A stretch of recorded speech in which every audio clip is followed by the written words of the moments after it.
A little bit of a struggle though, when at 5-1 he was cruising. 6-3 in 31 minutes. In Sunday's final. This afternoon we're concentrating our efforts on the battle of the two former champions. Djokovic to serve.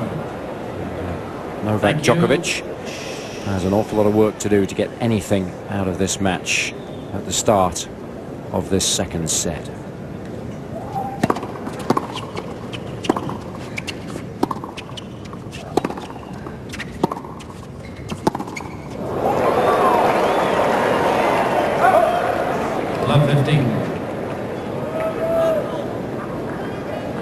Worrying times, I think, for Marian Vida, not only in regard to this match, but generally speaking.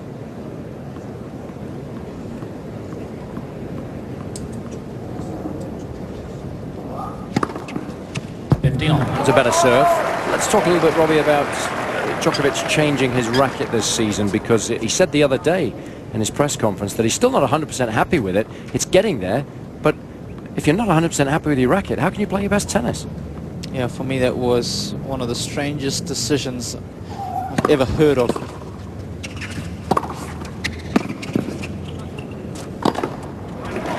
Especially given how well last year unfolded, winning the Oz Open, playing so beautifully in Indian Wells, and some great results on the clay courts of Europe. Had a chance of, again, capturing that #2 spot ahead of Nadal,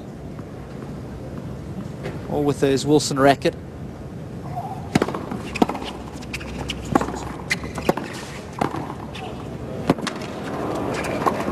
And let's not forget that he finished the season in fine fashion as well, winning the Tennis Masters Cup. So there you can go into the off-season, work very hard and positively, and start this season in the best possible manner. Instead of having to tinker with a new racket now, which erodes at that confidence that you've just built up at the end of the season.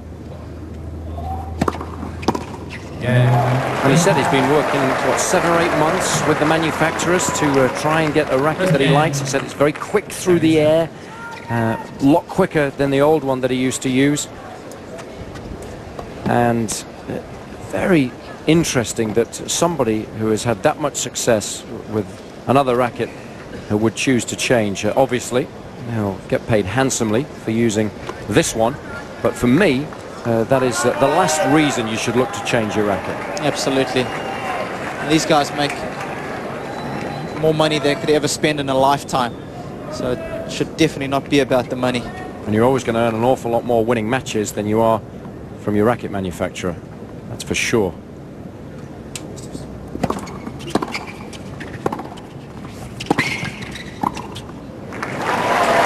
Federer's used the same frame, more or less, throughout the course of his career. There's been a few cosmetic changes, nothing more.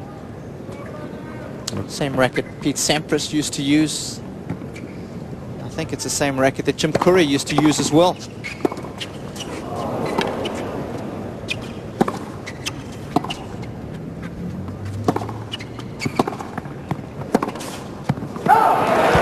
But interestingly, he has changed the type of strings that he uses, and he says that's been the fundamental difference within his tennis lifestyle, because he used to use natural gut, and he said with that he felt serving and volleying was a much better option because it was much more difficult to hit aggressive ground strokes when under pressure at the baseline.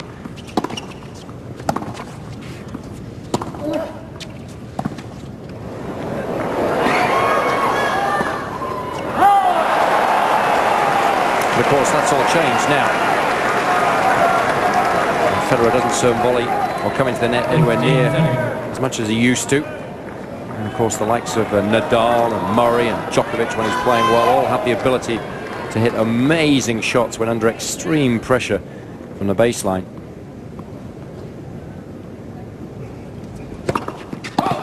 Federer using a combination of Luxilong strings and natural gut.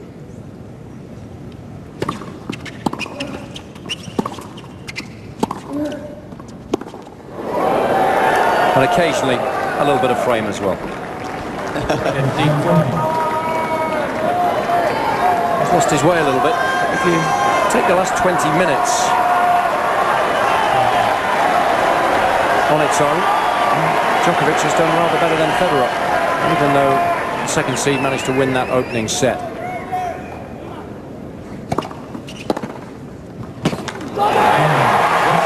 It's a better return, and suddenly it's Djokovic who's getting out.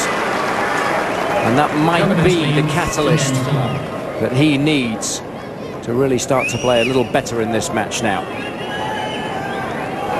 Because in the opening set, remember, he fell behind by break of serve very early on. Federer had a 3-1 lead. Here in the second set, he's got an opportunity to put Federer under pressure.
Technique letting him down there.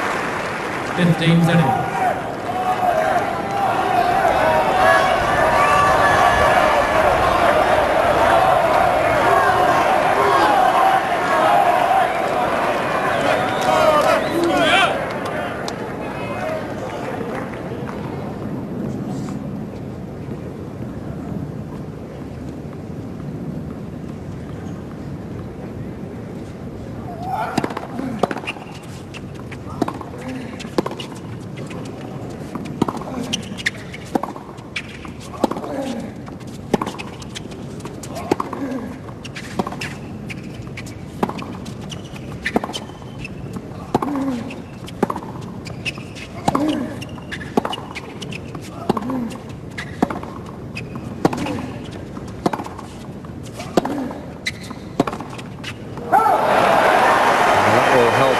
Djokovic regain a little bit of confidence in his forehand.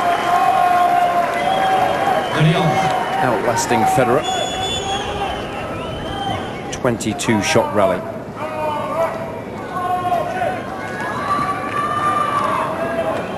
Big point, this one.